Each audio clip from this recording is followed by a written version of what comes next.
same notion of making that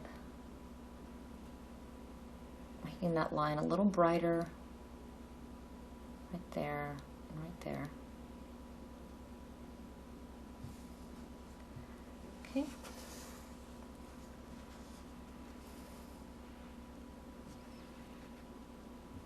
And then for just a final pop, you can put like solid pure maggot white. I would just do like a little dot like right there.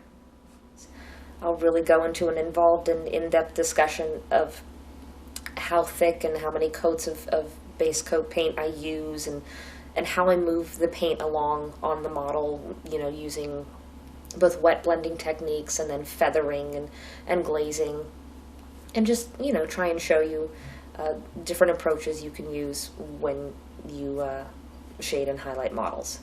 Okay, so I'm going to take that green and purple mixture I just had made up for you, and we're going to apply it right here.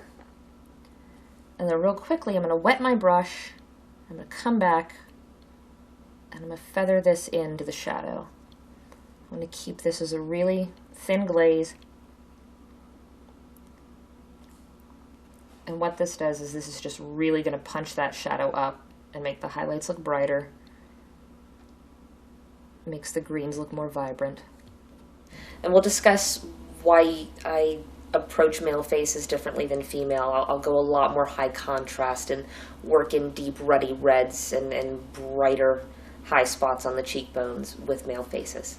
And you can see that suddenly that cheekbone's really busting out.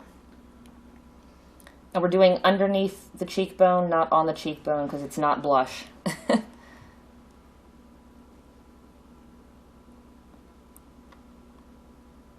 a very determined look about him. I approach it quite a bit differently than painting regular flesh. I also paint her face up and show you the different color choices that I use for the eyes and lips and cheekbones for that. So you can see, you know, what it's like to put a non-human tone on a miniature and how I go about shading that with some really interesting color selections. I'm bending light and making a shadow darker than where it would be, but it gives the illusion that her waist is so much more small and defined when you put a shadow up here.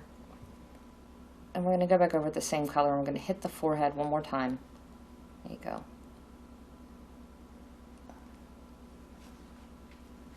And we're going to hit this side of her cheek one more time. And I'm going to achieve a look that looks very close to black without really using any.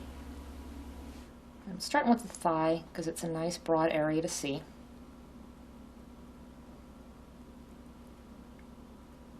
Just feathering out these little creases in her pants. If I wanted to kind of turn this into vinyl, I mean, I would add like a really bright white light there, and then do a really thin line up the middle. This is a technique that a lot of people, they're intimidated by it, and I think it's just a matter of overthinking the process. It's a great illusion when you're done, but it's actually not that difficult to achieve. I'm going to start painting this where the skin areas are.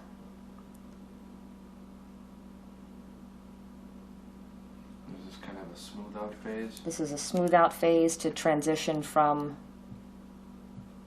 fabric to flesh. Alright, so we've done our first round of highlights, and I'm just going to go ahead and put a little second round of highlights on some of the bright spots of the fabric, just to drive home the point of where your brightness is going to lie. And we're going to go like up here, the top of the hand, where the fabric is very folded in on itself. I think when I wrap this girl up, we need to put a severed head or two on her base.